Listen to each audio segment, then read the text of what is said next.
nous sommes en direct sur les réseaux, donc j'espère que tu es prête. Je pense que oui, je vois à la caméra que tu es prête. Donc, je vais t'inviter et puis tu vas te présenter en quelques temps. Et puis, je vais aussi le faire, puisqu'en plus d'animer ces entretiens d'excellence live de cet après-midi, je suis aussi intervenant pour l'atelier de la santé. Si tu es prête, Anne-France, 3, 2, 1, tu es en direct. Bonjour Anne-France, comment ça va? Bien, et toi? Alors, pour dire, pour ceux qui connaissent un peu l'association, on se connaît bien, puisqu'on a été intervenants tous les deux en santé dans plusieurs ateliers de plusieurs éditions de la tournée des entretiens d'excellence en présentiel, puisque ça reste quand même l'activité principale de l'association tous les samedis après-midi. Et pour les informations, ce sera sur lesentretiens.org. Je vais couper le partage d'écran. Voilà, comme ça, on te voit et on me voit. Ce que je peux te proposer, Anne-France, s'il te plaît, tu connais la tradition. Est-ce que tu peux, en quelques minutes, te présenter et présenter ton parcours, s'il te plaît? Ok. Alors, bonjour à tous. Je m'appelle Anne-France Suret. Je suis psychologue, coach, auteure et formatrice à Nice dans les Alpes-Maritimes. J'ai repris mes études à l'âge de 30 ans et je travaille en libéral. Je reçois en thérapie individuelle, de couple et familiale. Je suis spécialisée en psychotraumatologie, en thérapie comportementale et cognitive.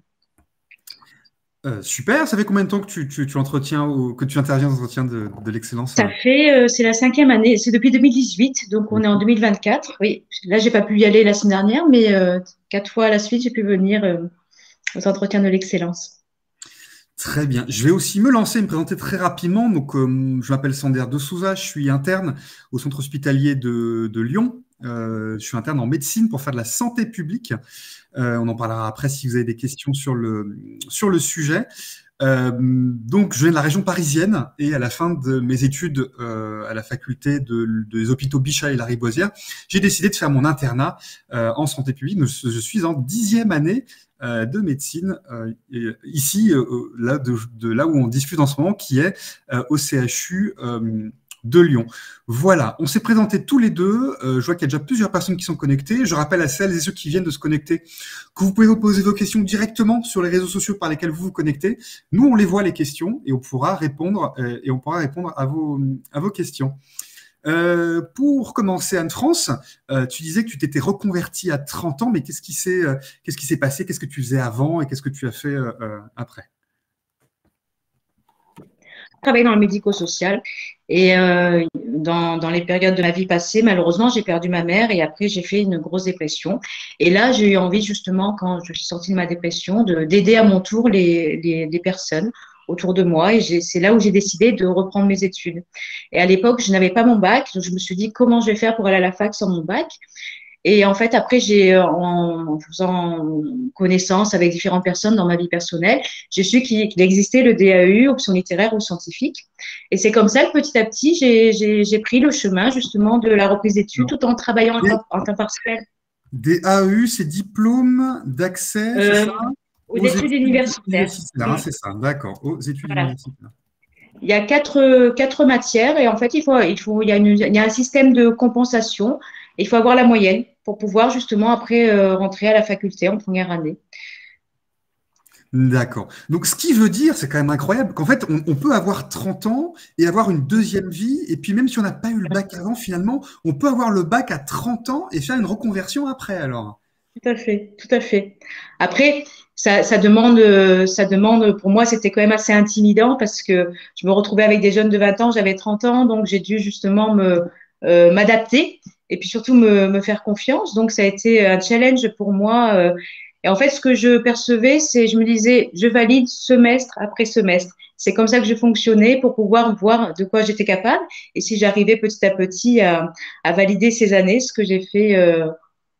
Au fil des années, petit à petit. Puis après, donc, j'ai eu ma licence de psychologie. Et après, j'ai pu faire aussi en parallèle, ce que j'ai fait aussi, c'est que j'ai fait des stages aussi. Ça aussi, ça aide aussi pour avoir une idée de quelle population j'avais envie justement de travailler par la suite. Et j'ai passé aussi, après, avec le master aussi, plusieurs diplômes universitaires, en fait. Parce que c'est toujours un plus en matière de connaissances. Et puis, à l'époque, si vous voulez, en psychologie, la sélection se faisait après le master 1. Oui. Tandis que depuis 3 ans, ça a changé. C'est après la licence de psychologie, il y a la sélection pour le master 1, master 2.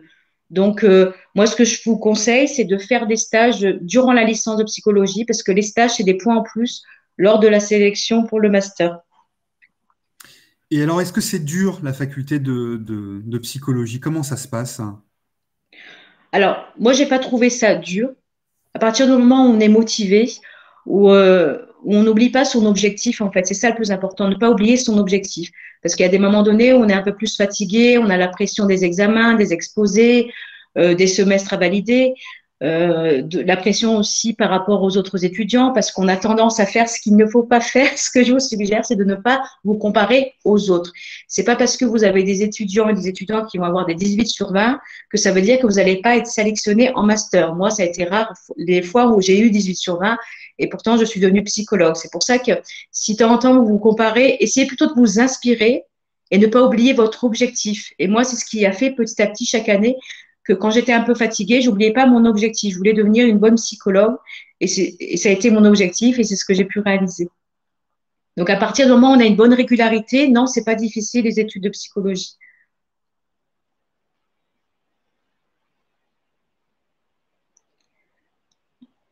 Alors, je t'entends plus. C'est normal, coupé. Ah, ça y est. Où est-ce que tu as fait tes études de psychologie? Je ne sais pas si tu as répondu à la Anis. question. Anis. À Nice, à l'université de Nice. Hein. Ouais. De mon côté, en attendant qu'il y ait peut-être des questions, je vais aussi répondre de mon côté. Donc, j'ai fait mes études à ce qui s'appelait avant l'université Paris Diderot, qui s'appelle maintenant l'université Paris Cité. Donc, les études de médecine, comme j'expliquais, c'est 6 ans, avec le fameux concours de fin de première année dont on pourra parler tout à l'heure.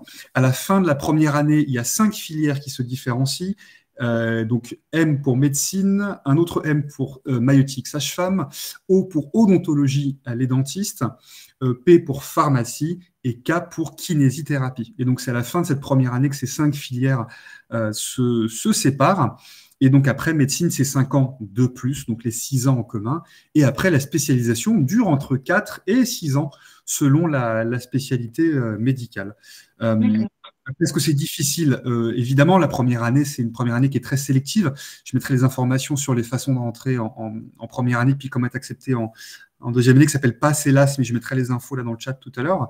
Ce qui est sélectif, c'est surtout la première année, mais après, effectivement, la difficulté peut aller montante d'année en année, mais ça reste des études qui sont passionnantes, et tout comme toi, il y a beaucoup de stages aussi.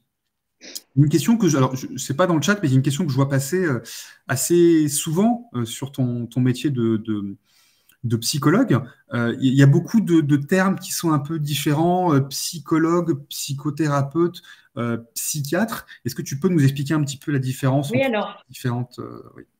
Alors, je pense que le médecin psychiatre, c'est bac plus 10, il me semble, que le médecin psychiatre. Le médecin psychiatre délivre des médicaments, tandis que la psychologue, c'est une approche non médicamenteuse. La psychologue ne délivre pas de médicaments. Une psychologue peut être psychothérapeute. Pour ça, il faut qu'elle ait fait 500 heures de stage en psychanalyse pour pouvoir être psychothérapeute. Après, il y a les personnes qui sont psychothérapeutes ne sont pas automatiquement psychologues. C'est pour ça que quand vous faites des recherches pour aller voir un psychologue, regardez bien le site justement de ce que vous voulez précisément avant de prendre un premier rendez-vous. Effectivement, hein, pour connaître les principales différences. À quoi ça ressemble pour toi une journée typique? Est-ce qu'il y a une journée typique? Est-ce que les journées se ressemblent? Ou est-ce que justement, il n'y a pas une journée comme une autre? Comment ça marche ton quotidien? Alors, mon quotidien, pour vous dire un petit peu, parce que quand on est psychologue, c'est important, je pense que dans tous les métiers, c'est important, je pense. Néanmoins, c'est d'avoir, moi, je suis pas du tout du matin, donc je commence au minimum à travailler à partir de 11 heures midi. Donc, le matin, ce sont des activités bien-être pour moi. Je fais du sport, je fais du yoga, de la méditation. Je prends un temps vraiment pour moi, pour pouvoir être déjà le plus efficient dans mon travail et avec un bon soleil aussi mentalement. Donc, c'est important de prendre ce temps pour soi. Après, au niveau de l'après-midi, généralement, j'ai des séances de soit d'une heure, soit de 40 minutes, si c'est le système Parcours Psy Santé. Et j'essaie d'avoir un quart d'heure, une demi-heure de pause entre chaque patient. J'y arrive pas toujours, mais néanmoins, au minimum, c'est un quart d'heure.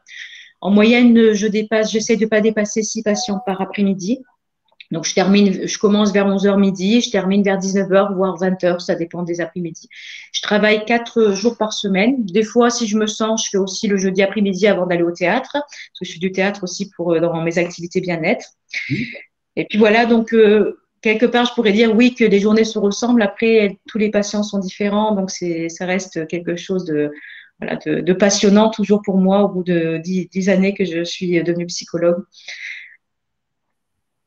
Ça veut dire qu'on peut être professionnel de santé et aussi avoir des activités parallèles, si j'ai bien Voilà, compris. bien sûr, bien sûr. C'est important d'avoir ces activités bien-être. Il y a quelque chose que je voulais dire aussi, c'est tout à l'heure, j'en ai pas Oui. parlé, c'est que quand vous êtes après la licence de psychologie, vous avez 4 cursus en master en fonction de ce que vous préférez. C'est pour ça que les stages c'est important. Vous avez la psychologie clinique, la psychologie du développement, c'est en lien avec les enfants, la psychologie cognitive, et après la psychologie du travail, si vous voulez par la suite travailler dans les entreprises. Donc ça, c'est important aussi de bien faire votre projet professionnel pour la sélection du master, en plus des diplômes en parallèle, des stages, d'avoir ficelé votre projet professionnel avec les populations avec lesquelles vous voulez travailler, c'est important aussi. C'est aussi des points en plus parce que c'est ce qu'ils prennent en compte aussi pour la sélection pour les futurs psychologues aussi dans cette sélection de master. J'en profite aussi avant de te poser d'autres questions, puis je vais répondre de mon côté. On remercie évidemment, hein, l'association remercie la fondation NJ pour son soutien pour l'événement d'aujourd'hui. Alors effectivement, on est bien en direct sur Twitter, sur Facebook, sur YouTube. On est en train de voir pour Instagram, pour être bien sûr que ce soit réglé pour la connexion au compte Instagram. Donc voilà, si vous nous voyez sur d'autres réseaux, en tout cas, sur YouTube, Facebook, Twitter, ça marche impeccablement et on est en train de voir s'il y a moyen de régler le problème pour Instagram. Voilà. Ben voilà, très bien. Je vais répondre de mon côté. Donc, pour les études de santé, c'est des études qui sont vraiment donc études de santé. Je vais parler un peu plus pour médecine, hein, celui que je connais un peu plus que les autres. Donc, les 6 premières années, comme j'expliquais, elles sont communes. La première année, qui est l'année du concours. En deuxième et en troisième année, on apprend ce qu'on appelle la physiologie, le fonctionnement du corps quand il fonctionne bien. Et en année 4, 5 et 6, on apprend ce qu'on appelle la pathologie, donc apprendre tous les fois où le corps ne fonctionne pas bien. Et c'est pendant ces années, 4e, 5e et 6e, que l'on prépare un autre concours, qui est le concours de fin de 6e année, qu'on appelle l'examen dématérialisé national, qu'on appelle l'EDN, qui porte sur un peu plus de 350 chapitres à apprendre, d'un référentiel qui est national. Et c'est en fonction de ce classement au concours que l'on peut choisir sa spécialité et sa ville. Et c'est suite à ça que j'ai choisi d'exercer la santé publique à Lyon. Je ne sais pas s'il y a des questions sur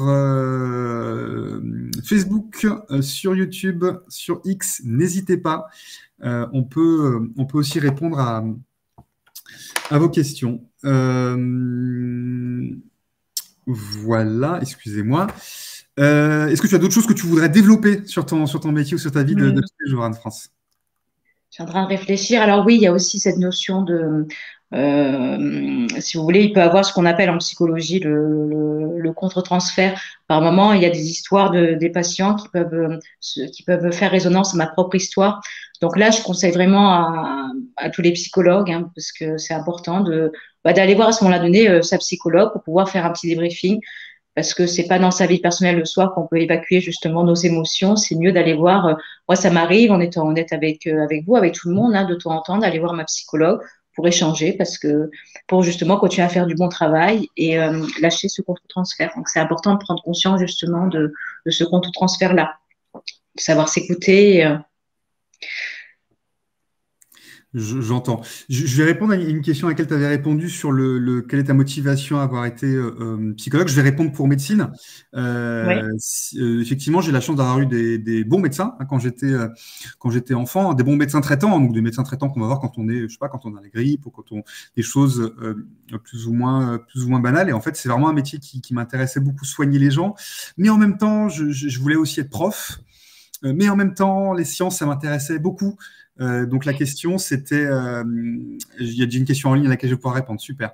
Mais en même temps, je voulais aussi être chercheur en sciences. Donc c'est compliqué parce qu'arrivé en terminale, je me suis dit, je vais être médecin, je vais être prof, mais en même temps, je vais être chercheur. Mais comment on fait? Eh ben, médecine, c'est le métier du beurre et de l'argent du beurre. Moi, j'ai envie de faire les trois. Et effectivement, le but pour moi, c'est de faire les trois. Donc, ce qui m'intéresse, c'est plus tard, c'est et de soigner les gens et de faire de la recherche dans le domaine de la médecine. Et puis, bah, si possible, continuer à transmettre, et je le fais déjà un petit peu, aux futures générations, les enjeux de la santé. Donc, il y a déjà une question de Fadi pour le concours de sixième année, que je vais afficher à l'écran. Donc, ta question, c'est pour le concours de sixième année, si on n'a pas la moyenne, est-ce qu'on est obligé de se réorienter ou est-ce qu'on peut redoubler? Donc là, c'est des détails dans lesquels je ne vais pas trop rentrer là cet après-midi, d'autant plus qu'il y a eu un petit changement il y a un ou 2 ans. Ce qu'il faut savoir, c'est que il y a deux choses en sixième année de médecine. Hein. C'est qu'il y a les examens universitaires locaux de sixième année et l'examen national de sixième année. Si on ne valide pas les examens locaux universitaires en sixième année, ben, comme tout le monde à la fac, on peut redoubler sa sixième année. Après, depuis la réforme, là, il y a 1 ou 2 ans, il y a une note minimum à avoir en première session à l'examen national. Et si on n'a pas cette note à l'examen national, on a une deuxième chance, ce qu'on appelle rattrapage dans beaucoup de. Donc, on peut tenter aussi cet examen national à la deuxième session. Est-ce qu'on est obligé de se réorienter? Non, hein, bien sûr, il y a toujours une première session et une deuxième session. Premièrement. Et deuxièmement, pour tous ceux qui passent la deuxième session, quelle que soit votre note, il y a toujours une place au concours de sixième année. Donc, la personne qui est la mieux classée de toute la France au concours de sixième année a une place, mais la personne qui est la moins bien classée a aussi une place. Après, vous imaginez bien que le nombre de places par spécialité ou par ville est limité et c'est ce qui permet d'avoir le choix. Mieux on est classé, meilleur est notre choix. Est-ce que c'est un concours pour être psychologue? Non, c'est une sélection en fait. Au début, c'est une sélection sur dossier. Cela, il faut déjà bien ficeler son projet professionnel, tous les diplômes, les stages, que le dossier soit vraiment bien complet. Et puis après, il y a un oral. C'est à l'oral où là, effectivement, il faut se donner un maximum de sa personne et faire en sorte, je pense, de diminuer aussi son stress pour être le plus zen possible et le plus naturel, pour pas perdre ses moyens aussi durant. Et c'est l'oral qui fait justement après que le jury délibère pour sélectionner à peu près, je crois que c'est à peu près 16 ou 17 personnes 17 étudiants par spécialisation. À Nice. À Nice, oui. À Nice, hein, oui, c'est ça. À Nice. Mais Voilà. je pense que partout c'est pareil. Hein. Je pense que ça dépasse pas les 20 par master, je pense, à moins que c'est échangé, mais je pense pas que ça soit plus. C'est pour ça qu'il y a des étudiants qui, moi je sais que j'avais postulé à Nice, mais j'avais postulé à l'époque où c'était en master 2, aussi dans d'autres, j'avais envoyé des dossiers dans d'autres villes aussi, pour au cas où je sois pas prise à Nice, pouvoir faire mon master 2 ailleurs. Donc ça aussi c'est, après si vous pouvez, hein, mais ça peut être aussi une option par sécurité de voir un petit peu. Alors pendant ce direct, hein, le direct est principalement dirigé pour les collégiens et les lycéens qui nous écoutent. Les matières à travailler, c'est toujours important. Quelle qualité, notamment dans les matières à travailler? Alors tout est important au collège lycée, hein, bien sûr. Mais quelles matières sont plus importantes que d'autres pour les études de psychologie, à ton avis? Alors moi, spontanément, je dirais en premier le français, en deuxième, même s'il faut pas être non plus trop fort en mathématiques, comme il y a des statistiques. Et comme je vous l'ai expliqué, moi, j'ai pas fait la filière classique, donc je sais pas en seconde, première terminale comment c'est, comme j'ai passé un DAU. Mais je pense qu'il faut quand même bien s'y connaître en matière de statistiques parce qu'il y en a en licence de psychologie, puis après en master, en fonction de votre spécialisation, il y a aussi des statistiques. Après, je suis en train de réfléchir au niveau après, je vois pas autre chose parce que c'est vraiment le plus important parce qu'après, par la suite, c'est tout de la nouveauté en fait. Je pense que le français, comme il y a quand même pas mal de mémoires à rédiger, d'exposés à faire, je pense que prendre déjà l'habitude de faire, de vous perfectionner dans les rédactions que vous avez à faire en français, c'est déjà quelque chose, introduction, développement, conclusion, arriver facilement à faire des synthèses de livres. tout ce que vous arrivez à faire à ce moment-là donné au niveau du français, ça va vous servir après pour les études de psychologie.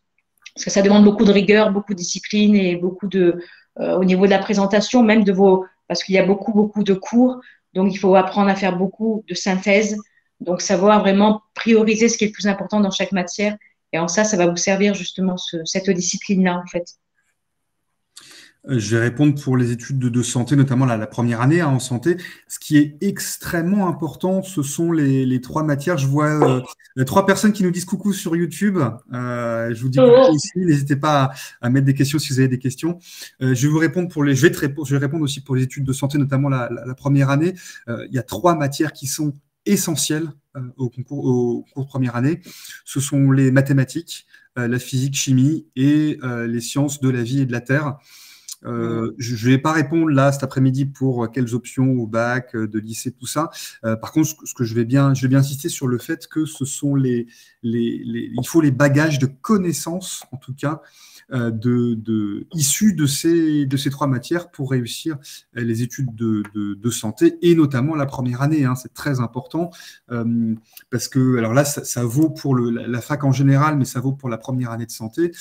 Tout ce qui est du programme du lycée en général, en maths, en physique et en SVT est considéré acquis après le bac. Hein. Je donne un exemple pour celles et ceux qui nous écoutent et qui font des sciences au lycée. La différence entre l'ADN et l'ARN, la différence entre la transcription et la traduction. Si vous ne savez pas, c'est pas grave. Hein. C'est normal de ne pas savoir au collège et au lycée. Mais je vous le dis, si à la fin du passage le bac, quand on passe le bac, on considère que ces notions-là sont acquises puisqu'on va beaucoup plus loin. Après. Voilà. Voilà. Je ne sais pas quoi d'autre. Je ne sais pas si c'est d'autres choses que tu veux rajouter sur le sujet. Oui. Après, en fait, voilà, ça peut être aussi intéressant pour vous de vous dire que quand je suis devenue psychologue, je me suis dit, bon, j'en avais un petit peu marre de la fac. Je me suis dit que j'allais arrêter là parce que voilà, ça y est, c'était fini. Et en fait, comme j'aime apprendre, en fait, au bout de 6 mois, j'étais déjà de nouveau sur les bancs de la fac parce que je m'étais inscrite à un autre diplôme universitaire. Donc, c'est pour vous dire que avoir le diplôme de psychologue, c'est une chose, c'est bien. Voilà, quand j'ai atteint cet objectif, j'étais très contente de moi, j'ai fait la fête. Et après, c'est bien de continuer à parfaire ses connaissances, à apprendre pour avoir d'autres outils, avoir d'autres connaissances, pour avoir d'autres outils pour soi, pour les patients. Donc ça, c'est bien aussi parce que c'est important d'être à jour, on va dire, dans cette profession. Et puis après, pour les patients, moi, ça m'arrive souvent d'avoir des patients qui ont regardé mon site, qui ont vu mon parcours professionnel et tous mes diplômes. Et c'est ce qui fait aussi qu'ils m'ont sélectionné par rapport à d'autres psychologues parce qu'on est beaucoup, beaucoup de psychologues. On en parlait, hein, c'est une question qui revient souvent pendant la tournée des entretiens de l'excellence. Je parlais de matière au collège-lycée, mais peut-être qu'on peut aussi s'intéresser peut-être aux qualités un peu plus humaines. Et à ton avis, quelles qualités humaines on a besoin pour exercer dans le domaine de la santé? Alors, j'irai en premier l'écoute, l'empathie, être très empathique, avoir aussi de la patience. Accepter aussi que chaque personne a un rythme différent de soi, être dans une objectivité. Et voilà, c'est pour ça que la patience a toute son importance. Empathie, écoute. Moi, je dirais plutôt aimer les gens, vraiment aimer les gens et surtout s'intéresser aux gens. Et puis tu l'as dit, hein, le côté bienveillance et le côté ouverture d'esprit. Ce qu'il faut bien comprendre hein, quand on exerce un métier de la santé, c'est que on est amené à écouter ce que nous disent les gens et on est tenu à ce qu'on appelle le secret professionnel.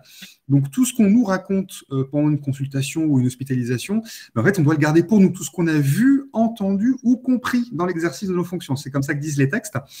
Et donc, forcément, des gens nous racontent toute leur vie professionnelle, leur vie personnelle, leur vie intime, hein, des choses qui les touchent très profondément. Alors, 2 choses. D'une, les gens n'ont pas le droit de les juger pour ça. Il n'y a pas de bien, de pas bien, de drôle, de pas drôle, premièrement. Et deuxièmement, on ne peut pas le raconter à une autre personne. Et surtout, il faut être ouvert d'esprit sur le sujet. Voilà. Anne-France, toujours. Quel serait pour toi ton meilleur souvenir dans l'exercice de tes fonctions de psychologue? Oh là, cette question, je l'ai jamais eue. Un Ben meilleur oui. souvenir?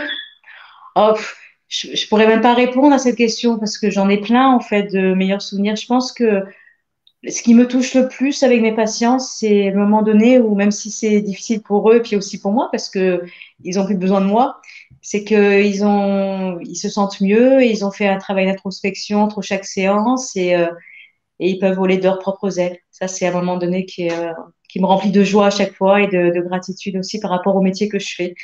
Et c'est plein d'émotions, ces moments-là. De mon côté, je dirais que quand j'étais étudiant, il y a un certain nombre d'années, j'étais en stage dans un service de maternité. Donc la maternité, c'est l'endroit où les enfants en naissent. Et j'ai vraiment de très très bons souvenirs, notamment de naissance, hein, parce qu'évidemment, la naissance et l'arrivée d'une vie dans une famille, en fait, on est là, on assiste à ce moment familial, du moment qui s'agrandit, des parents qui vivent ce moment, et c'est toujours des moments qui sont très émouvants. Donc moi, je dirais plutôt ça pour la santé. Qu'est-ce que tu répondrais à quelqu'un qui a peur de se lancer dans les études de psychologie? Quel discours et quel conseil tu auras à donner pour la rassurer? Alors, si j'ai une personne qui, j'essaierai de développer justement sur cette notion de peur.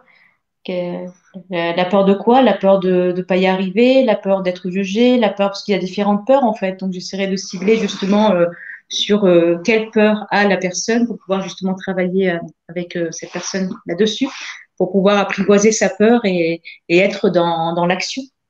Parce que malheureusement, la peur, elle prend le dessus sur nous, elle nous inhibe. Et si on arrive à l'apprivoiser, à la comprendre, on est dans l'action. Elle nous submerge pas. De mon côté, je répondrai pour les études de santé et surtout de médecine, hein, que je connais un peu mieux. Déjà qu'il faut tenter le concours, hein. Si vous ne tentez pas le concours, vous ne pourrez pas rentrer dans ces filières-là. Alors, le concours, pardon, ou des passerelles ou d'autres moyens d'entrée, hein. Mais ce que je veux dire, c'est que si vous ne tentez pas d'entrer dans ces filières-là, bah, vous ne pourrez pas rentrer, hein. Ça paraît bête de le dire, mais bon, il faut quand même faire ce rappel. Ne pas écouter les statistiques, ne pas écouter il faut tel ou tel euh, bac avec telle mention, habiter ici, habiter là. Je Mm. pense que c'est plus ça que je dirais, c'est bien vous renseigner sur ce qu'on vous demande, notamment au concours première année. Et puis bah, de travailler régulièrement, et d'ailleurs ça commence dès le collège-lycée, hein, travailler vraiment régulièrement ses cours, ça peut être faire des fiches. Si vous avez un contrôle au collège-lycée dans un mois, il ne se révise pas la veille au soir, il se révise plusieurs jours à l'avance. C'est la répétition. Et surtout bien comprendre les notions, parce qu'au collège-lycée, on voit beaucoup de notions, notamment en sciences, et il y a beaucoup de notions où on peut un peu s'en sortir en apprenant par cœur, mais en fait, parfois ça marche pas assez. Il faut vraiment comprendre les Mm. notions, puisque comme j'expliquais tout à l'heure, elles sont considérées comme étant acquises une fois que vous avez passé, une fois que vous avez passé le bac. Euh, voilà. Je crois savoir qu'en plus, tu n'es pas que psychologue, tu as, d'autres activités, tu publies aussi. Oui, j'ai écrit en fait, je me suis lancée en fait, parce que j'aime bien avoir différents projets. En fait, il y a 50 ça, je me suis lancée dans l'écriture d'un premier livre. J'ai lancé une collection Stop aux éditions Maya. Donc, j'ai écrit trois livres en lien avec cette collection. Puis après, par rapport à ma vie personnelle, j'ai eu envie, tout en étant dans le développement personnel, d'écrire un livre témoignage sur le décès de ma mère qui s'est passé il y a longtemps de cela, pour expliquer les différentes étapes du deuil. Et le dernier que j'ai écrit, c'est sur le haut potentiel, hein, que j'ai su il y a 4 ans de cela. Donc, j'ai eu envie justement d'écrire un livre témoignage par rapport à comment j'étais durant l'adolescence, durant l'enfance, à l'âge adulte, quand j'ai su que j'étais au potentiel, pour pouvoir justement aider les personnes à s'y retrouver en fait dans ces différentes étapes. Et ça me Euh, permet du coup avec mes patients, comme je fais des thérapies comportementales et cognitives, en fait, si vous voulez, généralement en moyenne, je les reçois, généralement, je propose toutes les 2 semaines, je trouve que 2 fois par mois. Après, il y a des personnes qui ont besoin de me voir quelques temps toutes les semaines, donc bien sûr que j'accepte. Et après, sur les 2 semaines, en fait, j'en propose toujours des exercices. Donc, dans les exercices, il y a aussi des lectures de livres, ça peut être les miens, ça peut être les autres aussi, bien évidemment. Et c'est quelque chose, justement, c'est un travail complémentaire que la personne va faire elle-même durant les 2 semaines où elle ne me voit pas. C'est ce qui va permettre petit à petit qu'elle arrive au fil des mois à voler de ses propres ailes. Et tu parlais de thérapie cognitivo-comportementale. Qu'est-ce que c'est? Comment ça Oui, fonctionne? alors, thérapie comportementale et cognitive, en fait, c'est, par exemple, tout à l'heure, tu parlais de la peur. Moi, je vais travailler avec la personne sur sa peur et petit à petit, je vais l'amener à s'exposer à cette peur au fil des semaines. Par exemple, quelqu'un qui n'aime pas aller faire les courses, qui, pour différentes raisons, il s'est passé quelque chose. Donc, petit à petit, je vais l'amener à aller déjà dans les petites surfaces. Et toutes les 2 semaines, elle me fera un débriefing pour pouvoir justement diminuer justement l'intensité de cette peur et l'apprivoiser pour pouvoir réussir de nouveau à aller dans une grande surface. Et ça, ce sont tous des exercices à faire aussi entre chaque séance, justement pour que la personne puisse de nouveau s'exposer. Et ça prend du temps. C'est pour ça que c'est important qu'elle puisse justement aller voir la psychologue pour exprimer ses émotions, ses ressentis. Et après, il y a aussi dans ce que je propose, comme j'ai fait une formation en sophro-relaxation, en fonction des patients, je leur explique, je les incite à faire de la méditation, de la sophrologie. Donc pour cela, je propose en début de séance et fin de séance un travail justement sur la respiration, que la personne puisse être déjà dans l'action en ayant une idée de ce que ça fait sur son corps, sur le moment quand elle est avec moi en séance. C'est ce qui l'amène après par la suite à faire des recherches sur YouTube, sur différents sophrologues pour avoir des exercices de sophrologie, de méditation. Très bien. Pardon, je regardais juste un autre. Après, il y a aussi peut-être, si tu Oui. veux, que je peux parler aussi, je suis en train de réfléchir aussi de mon côté, par rapport aux études de psychologie, il y a beaucoup de choses à apprendre, comme toi aussi, j'imagine, de ton côté. Et en fait, moi, ce que j'ai fait après, ça ne veut pas dire que vous devez faire la même chose que moi, mais moi, comme je travaillais à temps partiel, du coup, je ne pouvais pas tout apprendre non plus. Donc, j'ai sélectionné forcément les matières où j'étais la meilleure pour apprendre un maximum. Et dans d'autres, j'ai fait quelques impasses. Parce que, par exemple, en neurobiologie, il y a énormément de choses à apprendre. C'est très intéressant, mais je ne pouvais pas tout apprendre. Donc, j'ai fait beaucoup d'impasses. Mais ça ne m'a pas empêché d'être psychologue et de valider mes semestres. Mais à un moment donné, c'est aussi une stratégie.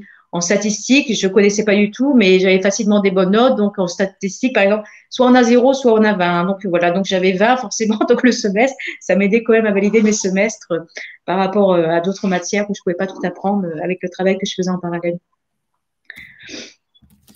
Hop, très bien. Il y avait aussi une question que je vois. Est-ce que le fait que tu sois confronté à des patients difficiles qui racontent leur vie et puis quand ils vont pas bien, comment est-ce que tu réussis à séparer ta vie personnelle et ta vie professionnelle sur le sujet? Tout à l'heure, je parlais justement de ce qu'on transfère. En fait, quand on est psychologue, on est dans une objectivité, on est dans son identité professionnelle. Donc, la distance, on la met en fait entre l'histoire de la personne et sa propre histoire. Si à un moment donné, en fonction de la similarité effectivement entre l'histoire de mon patient et mon histoire, ça fait résonance, c'est là où si quand je rentre chez moi, je sens que je suis plein d'émotions, même si j'ai fait du bon travail avec mon patient, en rentrant, c'est là où je me dis, bon, je vais aller voir ma psychologue pour évacuer. Mais après, c'est quelque chose, cette identité professionnelle qui s'apprend en fait. Hein. Et plus on pratique quand on est psychologue, et plus on se sent aussi légitime dans notre travail, et plus la distance est facile à faire en fait. Ben, c'est un peu ce que j'allais dire aussi, hein, sur le thème de la santé, ça s'apprend déjà, hein, premièrement. Il faut vraiment pas avoir peur de se lancer dans les études de santé. Ça s'apprend et puis effectivement, on apprend aussi à comprendre ce qui se passe auprès de nos patientes et de nos patients. Et bah, on apprend, effectivement, les gens parfois sont en bonne santé, puis des fois ils ne sont pas en bonne santé. Comme j'expliquais tout à l'heure, effectivement, on assiste à la naissance, parfois on assiste aussi à la fin de vie, mais le plus important, c'est déjà de comprendre ce qui se passe et ne pas hésiter à poser des questions. Et je tiens à préciser de nouveau que ça doit pas être un facteur qui doit faire peur, qui doit faire peur. Voilà. Il est. Je regarde les commentaires en même temps. J'ai vu plusieurs personnes, n'hésitez pas, hein, vous pouvez répondre, que ce soit sur le Facebook, le YouTube, le compte X, le compte Instagram qu'on va essayer de rétablir. Si vous avez des questions, n'hésitez pas à en mettre dans le chat. Voilà. N'hésitez pas, je vois plusieurs personnes qui nous ont dit coucou, donc vous n'hésitez pas à nous répondre. Pour l'instant, on n'a pas encore de questions. Plusieurs personnes qui nous disent coucou. Ce que je peux te proposer, comme je vois aussi qu'il y a un de nos intervenants de la prochaine séance qui arrive, ce que je peux te proposer, c'est en quelques minutes, conclure peut-être la façon dont tu vois ton métier et puis surtout quel message tu aimerais faire passer à celles et ceux qui nous écoutent. Alors pour terminer, je dirais que vous soyez collégien, lycéen et que vraiment vous voulez devenir psychologue ou même par la suite si vous voulez reprendre vos études pour être psychologue, c'est à partir du moment où vous êtes passionné par votre travail et que vous avez la motivation, comme je dis souvent, la niaque, je veux dire, il n'y a pas de raison que vous n'y arriverez pas. Et surtout, ne vous comparez pas aux autres et travaillez vraiment sur votre estime de vous, votre confiance en vous.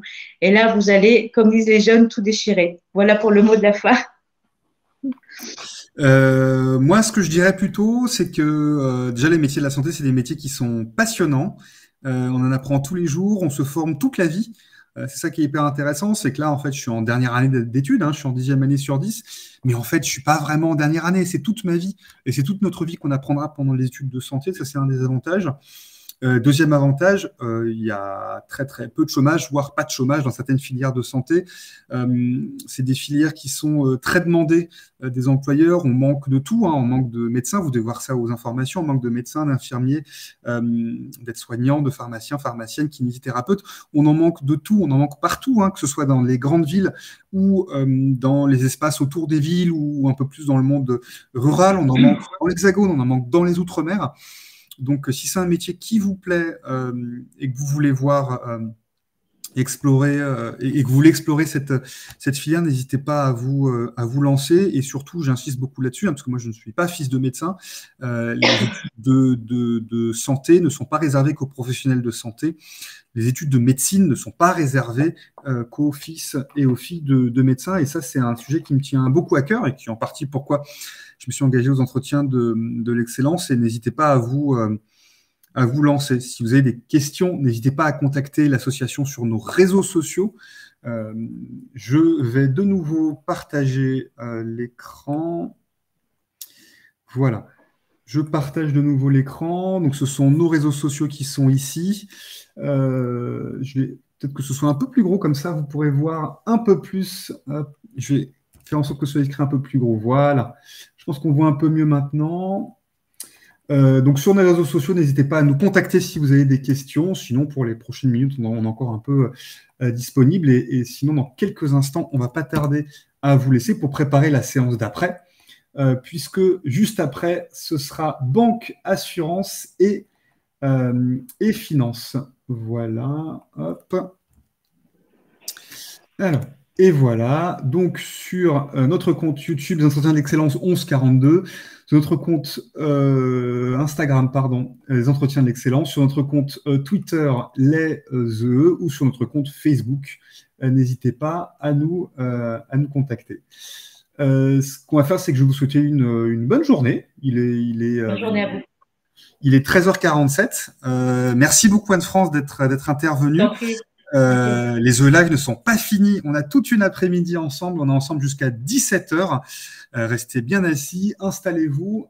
On se retrouve dans quelques minutes pour les entretiens d'excellence et la séance notamment sur banque, assurance et finance. Je vous dis à tout de suite. Hop, et voilà.